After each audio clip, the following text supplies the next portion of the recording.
Who among the fantasy elite will be a bust this year? Dave Richard will weigh in right now on Fantasy Football Today in 5.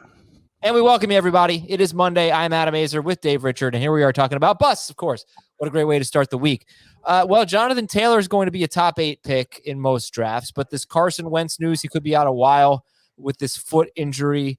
Does that scare you off, Jonathan Taylor? I want to talk about the Wentz news before we get into the bust stuff. I'm not ready to say it scares me off because I don't know if Wentz is going to miss the entire season. I don't think the Colts know that yet. I'd like to know what their options, what they could do.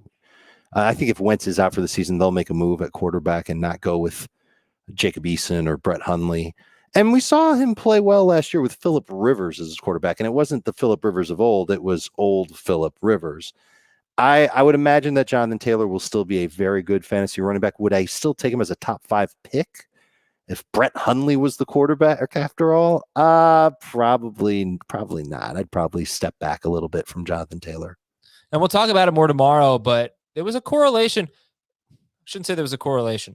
Maybe it was coincidental. But as Jonathan Taylor got going late in the year, Phillip Rivers also started playing better. Phillip Rivers didn't play very well for the first 9 games, and really neither did Jonathan Taylor. And you wonder, did Rivers open things up for Taylor? Did Taylor open things up for Rivers? Was it just a coincidence? Was it just a matter of time? But we will discuss that at length on the full-length version. Now, looking at some of the top players, who do you think has the most bust potential? Well, I kind of go back to Alvin Kamara just because Drew Brees isn't there. And there's a nice story that came out this week about how Sean Payton tried to drill it into Jameis Winston that every time you check it down to a running back, somebody's going to write a nice story about you. And that Jameis is repeating to the media, I know I need to check it down. And that helps him get better one-on-one coverage downfield when they do want to take a deep shot. But is it going to be 80 catches? Is it going to be more like 60 or 50? What's his efficiency going to be because Drew Brees isn't there?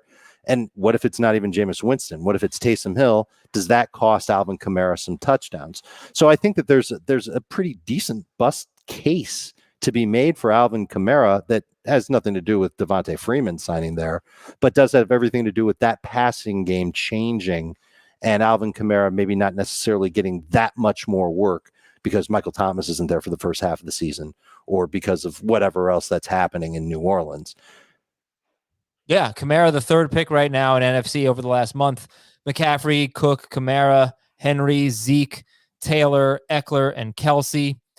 Not, other than injury, what's going to stop McCaffrey, Cook, and Derrick Henry?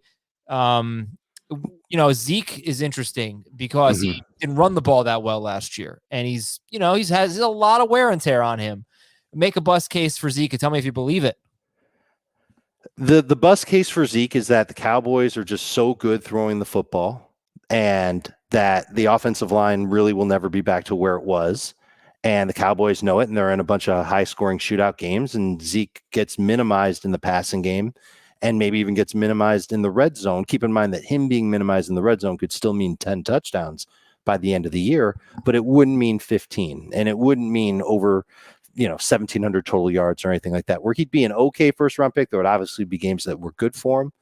But maybe Pollard gets in there a little bit more because the Cowboys realize it's a 17-game season and they don't have to lean so heavily on Ezekiel Elliott.